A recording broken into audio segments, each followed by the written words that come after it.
Well, the case he was dealing with is two women. One attacked another, and the one who attacked, the perpetrator, said that she was so drunk she couldn't actually remember what happened.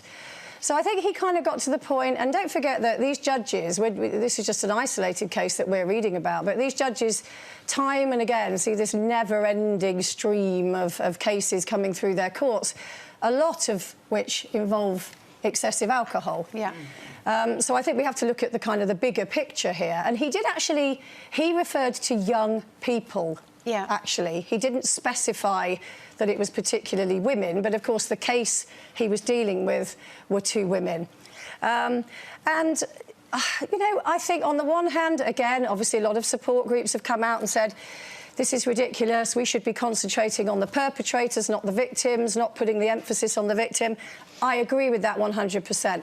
But as a parent, and particularly as a parent of three daughters, I have always said, my mother said it to me, and I've always said to my daughters, if you drink excessive alcohol when you're out and about, bear in mind that you are putting yourself at greater risk of danger. And it doesn't necessarily mean that kind of danger that this guy's talking about. It could mean being mugged or anything. And I would also say if I had sons. Yes. But I think as well what's interesting, sorry. Linda, is that, you know, the campaigners saying, oh, it's making that the perpetrators of these sort of acts, they're the invisible ones.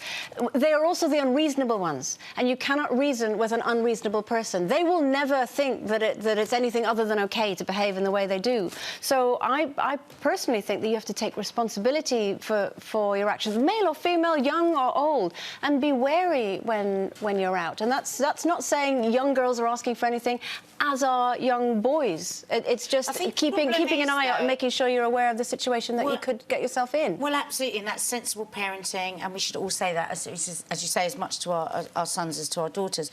But I think over and over again, week in, week out, we read in the papers there's somebody that makes a similar comment to this, and I very rarely hear any comments about the perpetrators of these crimes.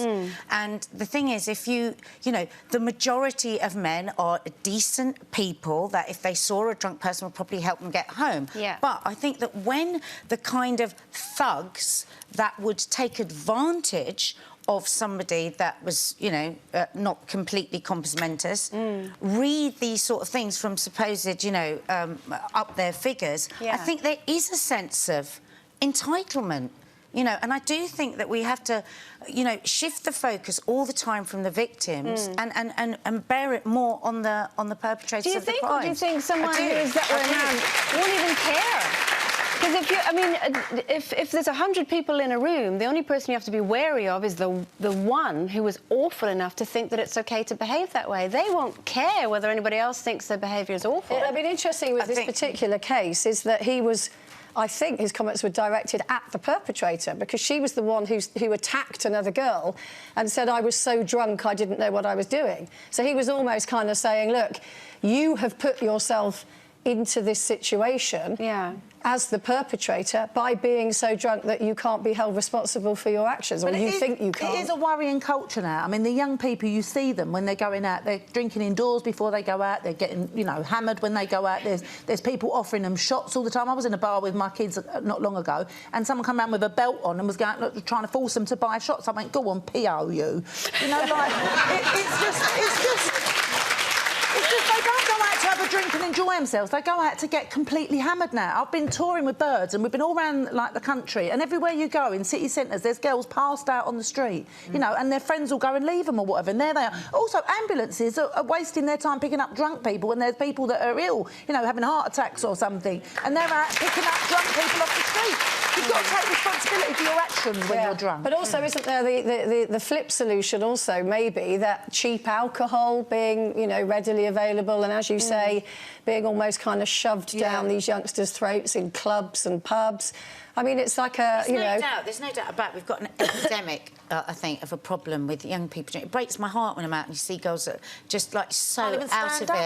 So out of it. And by the way, we just have to be careful that we don't awful lot of young people that don't drink to excess. Of course, You know, but we've all done it in our youth. At some point.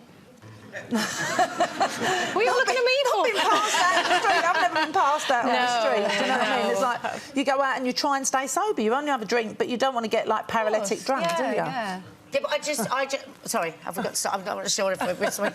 I just think that we just have to be very careful that people aren't given excuses to behave in violent, appalling ways and given some kind of an excuse because somebody has been drunk. If somebody is paralytic drunk, a decent man will make sure that woman gets home, would not take advantage, and they are involved. Did you see this one today? I love this. But yeah, I totally agree. There's one of them. Ooh! Which I find patronising to start off with. I think it's empowering. I think it's inspiring. It's just part of every day. We've got loads there. That's a good show. That's a good show. The discussion starts here. Loose Women, weekdays at 12:30.